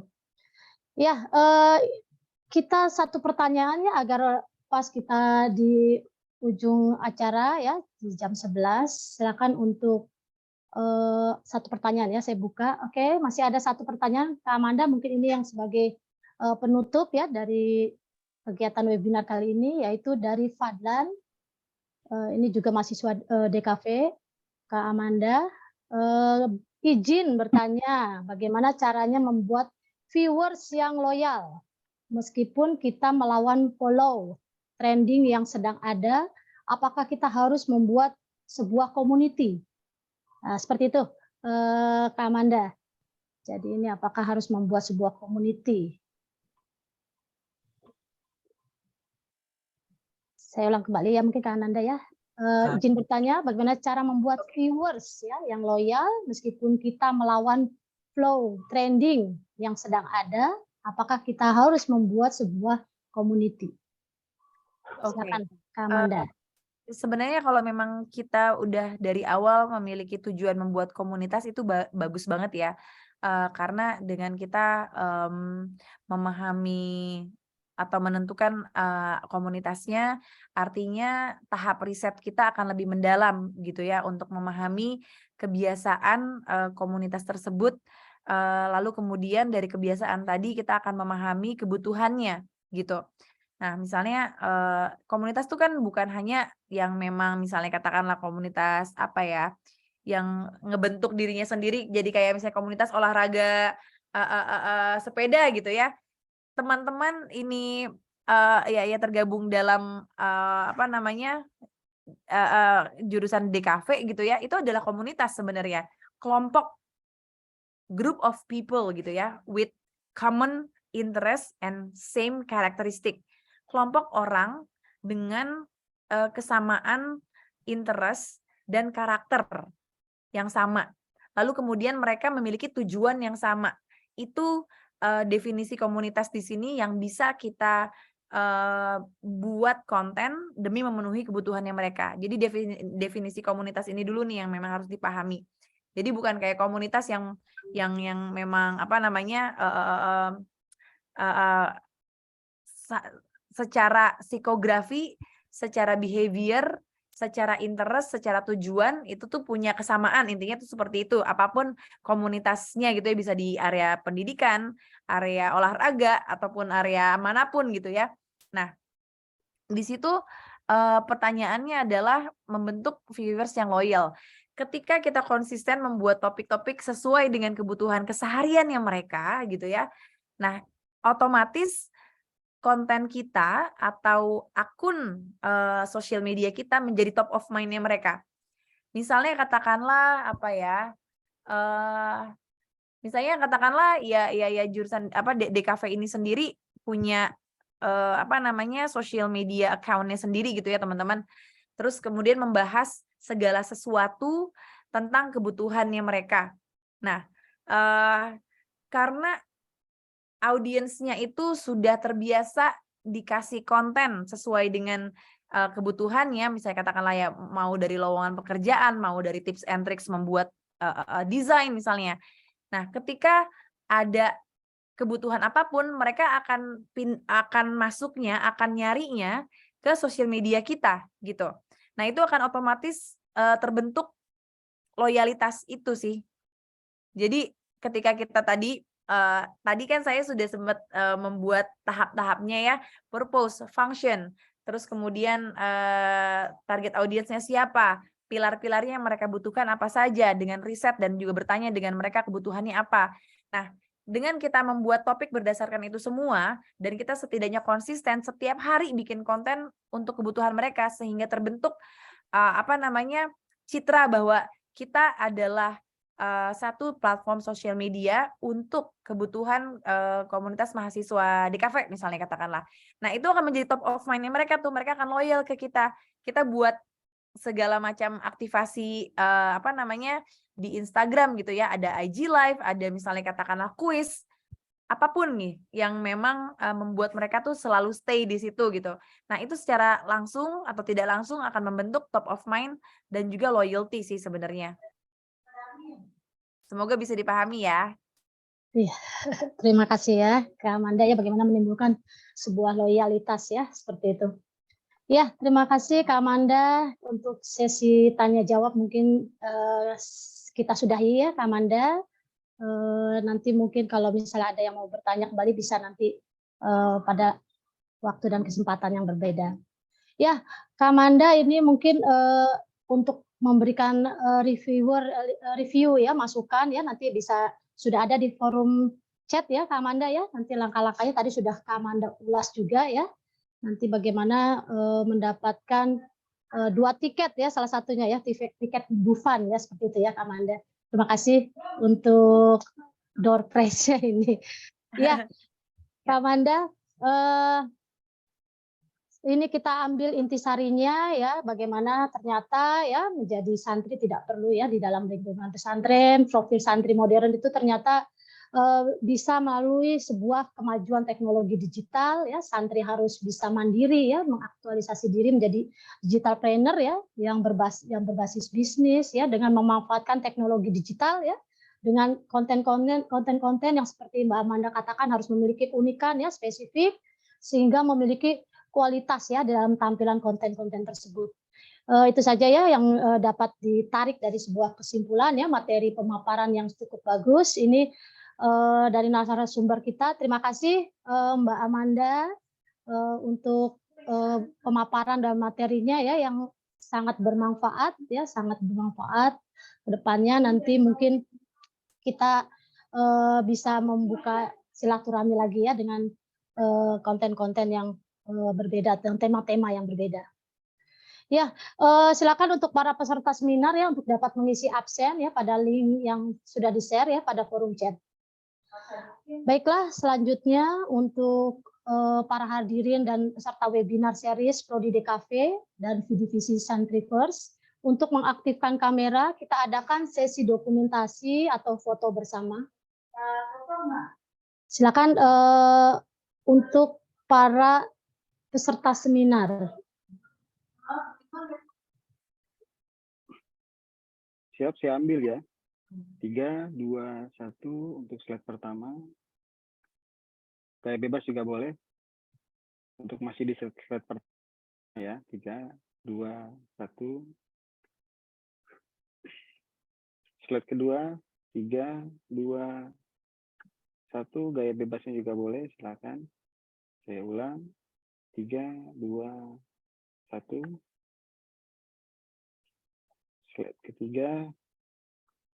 3, 2, 1. Nah, untuk gaya bebasnya juga boleh. 3, 2, 1. Dan slide keempat. 3, 2, 1. Dan gaya bebasnya 3, 2, 1. Silakan balik ke MC. Ya, terima kasih panitia. Selanjutnya adalah doa penutup oleh Bapak Hambali Hendra ST. Kepada Bapak Hambali Hendra, kami persilakan untuk membacakan doa penutup.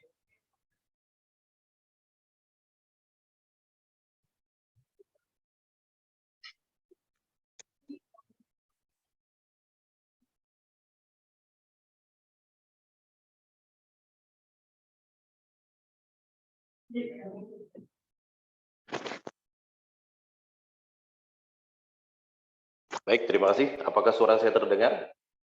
Ya, terdengar baik Pak Hambali. Ya, mari sama-sama kita akhiri acara kita pada pagi hari tadi hingga siang hari ini. Semoga acara Santrivers ini dapat memberikan satu masukan ya untuk seluruh peserta yang hadir pada hari ini. Semoga apa yang diberikan oleh para pembicara menjadikan satu ilmu yang bermanfaat untuk kita hari ini, esok, dan masa yang akan datang. Mari sama-sama kita tutup dengan kita bermunajat pada Allah Subhanahu wa taala. Kita berdoa, doakan saya pimpin dalam Islam. A'udzubillahi minasyaitonirrajim. Bismillahirrahmanirrahim. Alhamdulillahirabbil alamin, hamdan syakirin, hamdan na'imin, hamdan yukafi majidah. Ya Rabbana lakal hamdu kama yanbaghi li jalali wajhikal karim wa 'azimi sultanik. Allahumma shalli ala sayyidina Muhammad. Allahumma ya Allah Rabbana zalamna anfusana wa lam taghfir lana wa tarhamna lanakunanna minal khasirin. Rabbana la tuzigh qulubana ba'da idh hadaitana wa hab lana min ladunka rahmatan innaka antal wahhab. Ya Allah ya Rahman ya Rahim, Engkau yang Maha Kuasa atas segala sesuatu. Muliakanlah kami semua dengan ilmu-Mu ya Allah, ilmu yang ada di langit dan ilmu yang ada di bumi. Berikanlah kepada kami kesehatan ya Allah. Cukupkanlah kehidupan kami ya Allah. Cukupkanlah kehidupan kami ya Allah. Panjangkanlah umur kami di dalam ketaatan dan keridhaan pada Engkau ya Allah. Ya Allah, hari ini adalah hari yang terbaik untuk kami ya Allah. Terima kasih atas segala nikmat yang telah Engkau limpahkan pada kami hingga hari ini ya Allah. Semoga kedepannya kami akan menjadi lebih baik untuk menuntut ilmu-Mu ya Allah. Dan Engkau ridhoi atas segala apa yang telah disampaikan oleh para pembicara pada hari ini. Panjangkan umur kami ya Allah, di dalam kami ta'zim dan hormat kepada guru-guru kami, kepada dosen-dosen kami, kepada para pembicara kami. Semoga ke depan kami menjadi lebih yang terdepan ya Allah dan menjadi lebih baik. Rabbana atina fid dunya hasanah wa fil akhirati hasanah wa qina azabannar. Allahumma ja'alna syakura waj'alna sabura waj'alna fi nasaghira wa fi a'yunina kabira. La ilaha illa anta subhanaka inni kuntu minaz zalimin. Wa sallallahu ala sayyidina Muhammad wa ala alihi sayyidina Muhammad walhamdulillahi rabbil alamin. Terima kasih. Wassalamualaikum warahmatullahi wabarakatuh. Waalaikumsalam warahmatullahi wabarakatuh. Terima kasih kepada Pak Haji Hambali Hendra ST atas pembacaan doanya. Ya, sama-sama Bu Desi. Seperti peribahasa, tidak ada gading yang tidak retak, yang artinya tak ada manusia yang sempurna. Apabila ada kata dan tindakan yang kurang berkenan di hati para hadirin selama proses kegiatan webinar ini, kami mohon maaf yang sebesar-besarnya. Dan tidak lupa saya ucapkan terima kasih sekali lagi kepada narasumber, Kak Amanda Falani, MABA, tim divisi dan seluruh peserta webinar. Sampai bertemu kembali pada kegiatan webinar lainnya. Saya tutup kegiatan webinar seri 1 Prodi DKV ISTA dan Vidivisi dengan bersama kita mengucapkan Alhamdulillah. Alhamdulillahirabbil alamin. Wabillahi taufiq wal hidayah. Wassalamualaikum warahmatullahi wabarakatuh. Waalaikumsalam. Terima kasih Pak Dekan, terima kasih Mbak Amanda, Pak Dani, Pak Bayu, Pak Kaprodi ya, Pak Kusnadi dan semua para hadirin. Terima kasih. Sampai bertemu pada kesempatan selanjutnya. Terima kasih. Sampai ketemu lagi.